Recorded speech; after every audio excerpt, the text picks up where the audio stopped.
All right, Laura, the Hello? floor is yours. Yes. Can you, okay, can you hear me? Yes, we can hear you. So, okay, can you see my screen? Yes. Okay, so I think, is it clear? Everything is good. You can start. Okay, just let me remove this. Okay, good. So, hello everyone, I'm Laura Pressi.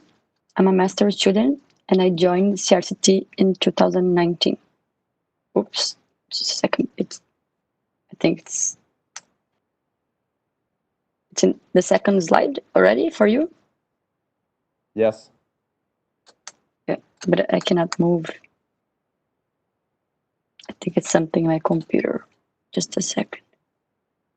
Let's see if I can go back. Okay, maybe like this. Okay, No worries. so so I'm gonna present my project that studies the impact of oxygen content and the microstructure on the mechanical behavior of 13 chromium for nickel steel.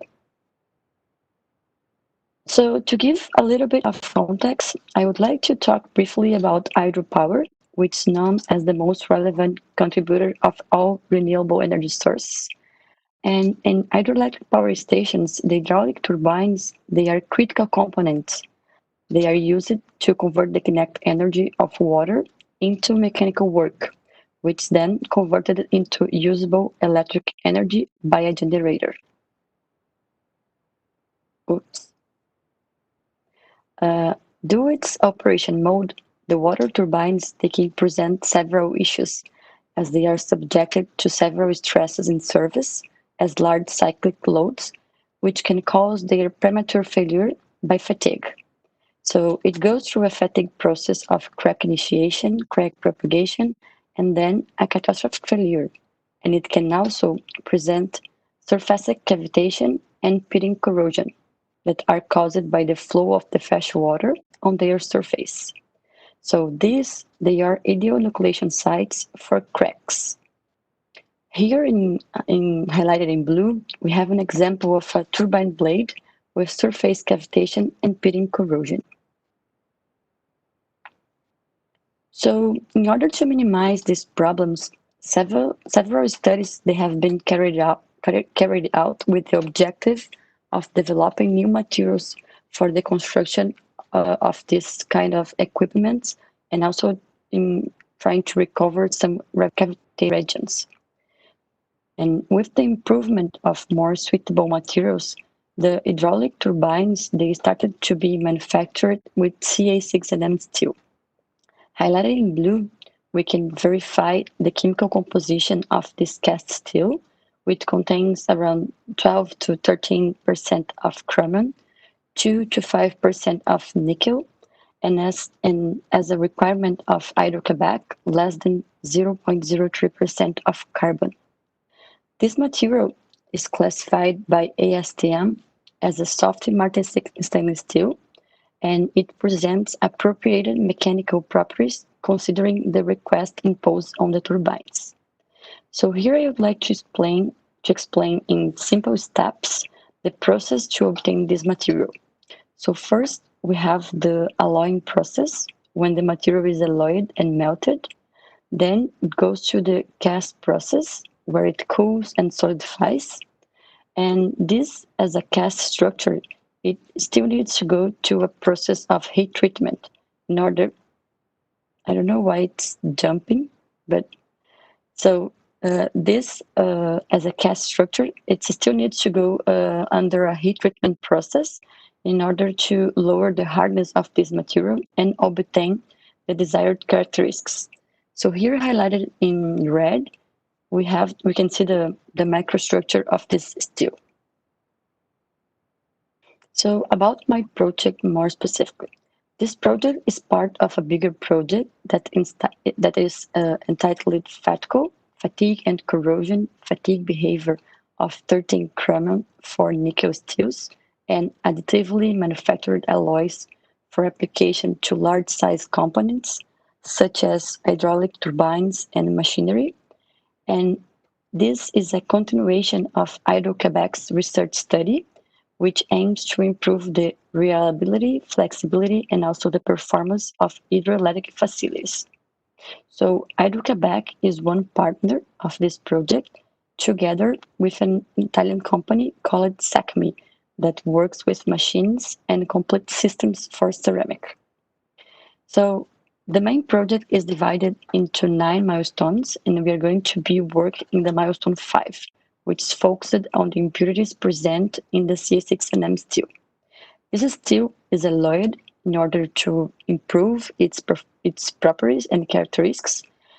However, the presence of some elements such as oxygen, sulfur, phosphorus, nitrogen, hydrogen, and carbon, they can be critical in its performance. So this study aims at understanding and quantifying the impact of the presence of these impurities on the formation and also precipitation of inclusions. So more specifically, we would like to define how these inclusions they impact the mechanical behavior, corrosion, and microstructure properties of this material. To achieve this objective, this milestone has been divided in 2 main stages. So firstly, we target to study and quantify the impact of the presence of oxygen only, and also the microstructure on their nut toughness behavior. And as the analyses are completed in this stage, the results they will be useful to guide the second stage, where the other impurities that I mentioned before will be studied, completing this milestone. So in my master thesis, I focus my attention on the impact of the presence of oxygen. So as you can see here in this picture, inclusions present a different morphology, so they can prevent the formation of thick oxide layer on the surface of the material. So when we don't have the surface protection, it's easy for cavitation or corrosion to happen. So about the methodology that we are using. In 2019, we had the objective of synthesizing a clean stainless steel in order to generate the samples that we would be studying. To do so, we first elaborated an experimental procedure based on thermodynamic simulations, which were performed using FACSAE software and also using some precise mass balance. Here on the left, we have a graph that was generated through FACSAE calculations, and this example will be covered in the afternoon by Jean-Philippe. So in this project, we are also working with CMQ, which is the Quebec Metallurgy Center, and there we produced 2 steel billets in our preliminary cast operation. So in this first trial, we used 2 different furnaces that you can see here in the center. So one furnace operates in a controlled atmosphere under vacuum, and the other is an open system with a protection that was made with argon liquid being poured on the top of the melt. Highlighted in blue on the right, highlighted in blue here in the right, we can see one of the billets that were cast in this first experiment. In these 2 first bars, we did some preliminary analysis that showed some noticeable difference in the number and also the morphology of the inclusions that were formed in these billets when we compared them to a commercial steel that was provided from Hydro-Quebec. So here in blue, we can see some results of SEM-EDS, which is a scan electron microscopy, where we can verify the shape and also the composition of the inclusions present in the sample. And in the red table, we can see some results of the chemical compositions and also the content of oxygen, nitrogen, and hydrogen. And these obtained results, they were between the limits that we target. Besides that, we also worked with a team at McGill, and then we could also do some preliminary anodic polarization tests. And with this analysis, we try to quantify the strength of the oxide layer. So in the graph, we can see that every peak, it's a pitting. And in the blue line, we can see that it has a better better behavior. This is the synthesized material that we use it, but then we are comparing to a fully heat treated alloy.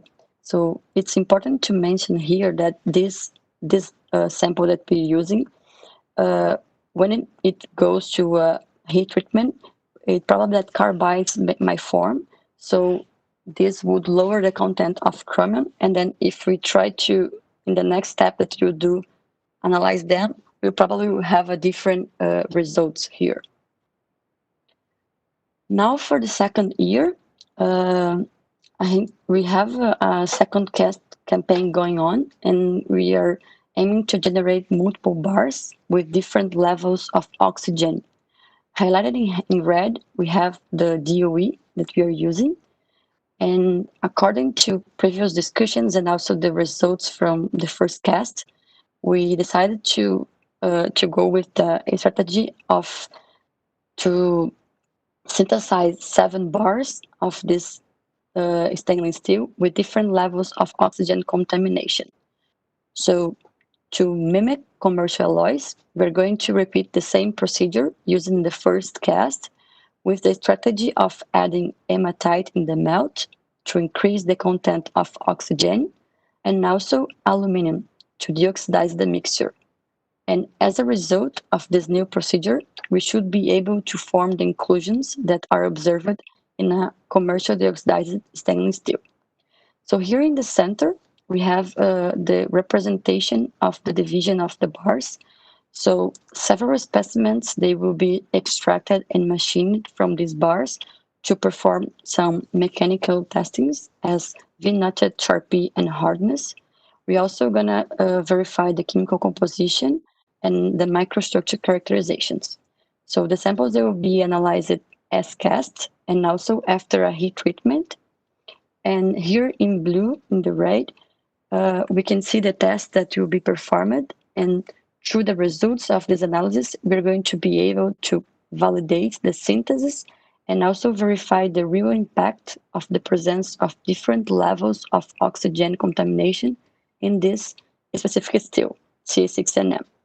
So at the end of this project, at the end of this project, we will help Hydro-Quebec's engineers to improve the development of the CA6NM alloy by optimizing its properties using a fine-tuning of its chemistry and also thermal history.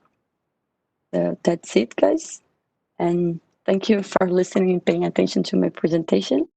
And your comments and questions are most welcome. Thank you. Thank you so much, Laura. So, Eve, do we have any questions or raised hand? I don't see any raised hands. We had a question in the Q&A that you answered during her presentation. So, I mean, Okay. I have maybe one comment that I want to, I don't know if there are still maker or still producer in our attendees.